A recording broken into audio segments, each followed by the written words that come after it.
മച്ചന്മാരെ പെട്ടു എന്ന് പറഞ്ഞാൽ പെട്ടു. നിങ്ങൾ ചാനലൊന്ന് സബ്സ്ക്രൈബ് ചെയ്യട്ടോ, ആദ്യം നോട്ടിഫിക്കേഷനും കൂടി എനേബിൾ ചെയ്യുക, എന്നാലേ നമ്മളിടുണ്ട് പെട്ടെന്ന് നിങ്ങളിലേക്ക് എത്തുള്ളൂ. സംഭവം ഒന്നുമില്ല, ഇന്നലെ വേൾഡ് കപ്പിൻ്റെ നറുക്കെടുപ്പ് കഴിഞ്ഞല്ലോ. ബ്രസീലിന് കിട്ടിയ ഒരു ഗ്രൂപ്പാണിത്. Brazil, Morocco, Haiti, Scotland.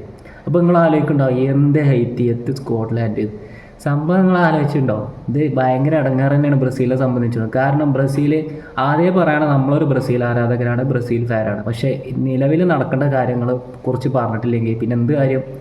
ബ്രസീലിന് കിട്ടിയിട്ടുള്ള ആ ഗ്രൂപ്പിൽ മൊറോക്കോനായിട്ടൊക്കെ ബ്രസീൽ ജയിക്കും നിങ്ങൾ സ്വപ്നത്തിൽ കൂടി വിചാരിക്കുന്നുണ്ടോ? കാരണം ബ്രസീലിൽ നിന്ന് ഓരോ കളി ജയിക്കാൻ വേണ്ടിയിട്ട് തപ്പിത്തടയാണ്.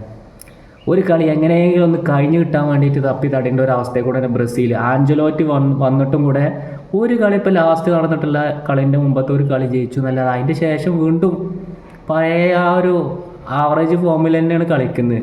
അപ്പോൾ നിങ്ങൾ മനസ്സിലാക്കണം, നിലവിലെ ബ്രസീൽ നെയ്മർ ഇല്ലാതെ ഒന്നും ചെയ്യാൻ സാധിക്കില്ല എന്നുള്ളത് സത്യാവസ്ഥയായിട്ടുള്ള കാര്യമാണ്. നെയ്മർ തിരിച്ചു വരാതെ ബ്രസീലിന് ഇനി ഒരു തിരിച്ചുവരവ് ഉണ്ടാവുമെന്ന് നിലവിലില്ല. ഇനി ഭാവിയിൽ ചിലപ്പോൾ ഉണ്ടായിക്കൂടെ ഇല്ല.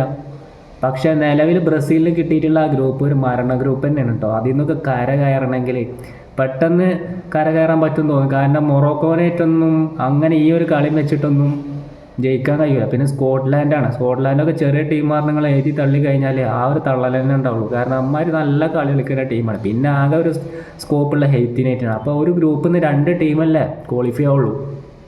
അപ്പോൾ നിലവിൽ ബ്രസീലിൻ്റെ അവസ്ഥ ഈ ഒരു കളി വെച്ചിട്ട് എങ്ങനെയാണ് ഈ ഒരു ഗ്രൂപ്പിൽ നിന്നൊക്കെ, പ്രത്യേകിച്ച് അടുത്ത വേൾഡ് കപ്പ് എന്ന് പറഞ്ഞു കഴിഞ്ഞാൽ നെയ്മറിൻ്റെ അവസാനത്തെ വേൾഡ് കപ്പാണ്.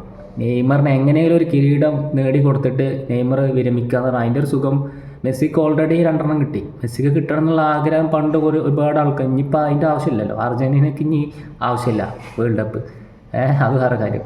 പക്ഷേ ഇപ്പോൾ നെയ്മറിന് ഒരു വേൾഡ് കപ്പ് കിട്ടേണ്ട അത്യാവശ്യം. കാരണം ആ ഒരു സ്റ്റേജിലേക്ക് എത്തിക്കോ. നെയ്മറിന് ഏജൊക്കെ വളരെ കുറവ് തന്നെയാണ്. ക്രിസ്ത്യാനോ കളിക്കേണ്ടവർക്ക് 40 വയസ്സ് വരുമ്പോൾ നെയ്മറിന് കളിക്കാൻ കഴിയില്ല, അല്ലെങ്കിൽ കുറേ പരിക്കും കാര്യങ്ങളൊക്കെയാണ്. അപ്പോൾ ഈ ഒരു സിറ്റുവേഷനിൽ ഈ വേൾഡ് കപ്പ് എടുത്ത് റിസൈൻ ചെയ്യേണ്ട ആ ഒരു ഫീല് വേറെയാണ്. അപ്പോൾ അങ്ങനെയൊക്കെ കിട്ടണമെങ്കിൽ ബ്രസീലിൽ നിന്നുള്ള ടീമിലെ മറ്റ് പ്ലേയേഴ്സിന് ആ ബോധം ഉണ്ടാവണം. അല്ലാതെ വെറുതെ ആർക്കോ വേണ്ടി തട്ടി കളിക്കേണ്ട ഒരു ബോൾ ഇപ്പോൾ ഏത് ടീമിന് വന്നിക്കാണ്ട് ബ്രസീലിനെ തോൽപ്പിക്കാൻ പറ്റുന്ന ഒരു അവസ്ഥയാണ്. ചെറിയൊരു ഏഷ്യൻ ടീം വന്നാൽ പോലും ബ്രസീൽ ജയിക്കാൻ കാട്ടിക്കൂട്ടുന്ന കളി കാണുമ്പോഴേ അങ്ങനത്തെ ഒരു അവസ്ഥയിലാണ് ഇത്തരത്തിലുള്ള ഒരു ഗ്രൂപ്പ് ടീം. ഇപ്പോൾ ഈ ഗ്രൂപ്പ് സ്റ്റേജിൽ തന്നെ പുറത്താവാന്ന് പറഞ്ഞാൽ പിന്നെ അർജൻറ്റീന ഫാൻസിൻ്റെ ഇതൊക്കെ കേൾക്കേണ്ടി വരും. അപ്പോൾ എന്തായാലും വേൾഡ് കപ്പ് എത്തുമ്പോൾ ഈ ഒരു കളിയാവില്ല എന്ന് വിശ്വസിക്കുക. അതിലാണ് ആകെയുള്ള പ്രതീക്ഷ. വേൾഡ് കപ്പൊക്കെ എത്തുമ്പോൾ ഈ ഒരു കളിയാണെങ്കിൽ പിന്നെ ഒന്നും പറയാനില്ല. എന്തായാലും വേൾഡ് കപ്പ് ഒക്കെ എത്തുമ്പോൾ എല്ലാ ടീമും ഒന്ന് ഉഷാറായിട്ട് അടിപൊളിയായിട്ട് കളിക്കും, ആ ഒരു പ്രതീക്ഷ ഉണ്ട്. എന്തായാലും ബ്രസീൽ നെയ്മർ തിരിച്ചു വരും. അപ്പോൾ ടീമിൻ്റെ കളി മൊത്തത്തിലൊന്ന് മാറുന്നുള്ളൊരു ഹോപ്പ് ഉണ്ട്. അതിലാണ് ഇപ്പോൾ എല്ലാം നിൽക്കുന്നത്. അല്ലാതെ ഇപ്പോൾ ഈ ഒരു കളി കണ്ടിട്ടൊന്നും ബ്രസീൽ വേൾഡ് കപ്പ് അടിക്കുന്ന ആരും പറയില്ല.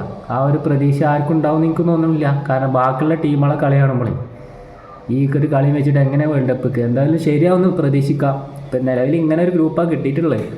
നോക്കാം, മറ്റൊരു വീഡിയോയിലൂടെ വീണ്ടും കാണാം.